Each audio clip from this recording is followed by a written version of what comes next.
it seems like you teach selfishness. And we say we really, really, really, really do.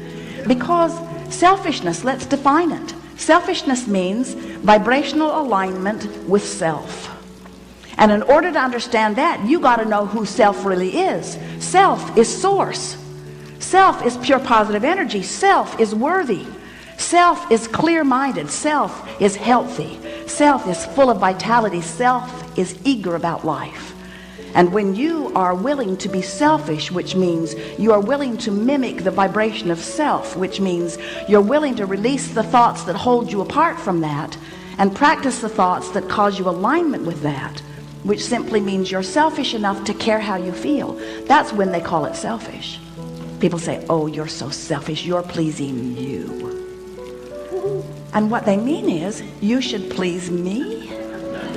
You're selfish because you please you, and I'm not selfish because I think you should please me instead of you. There's some screwy reasoning going on.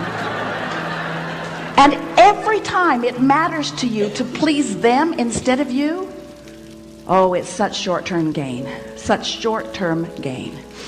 Because when you care about how someone else feels or how they are responding to you, so you behave in order to affect their response to you, you do them a very big disservice, because you teach them that through action and demand or cajole or control or power, that they can wrestle their life to the ground.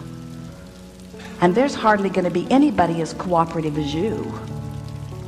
Think about it. Have you ever had someone who was so cooperative they'd just do anything for you, and then they were the only one who would behave that way? So you just had that one friend? Often it was your mother. You weren't really ready for the world, were you?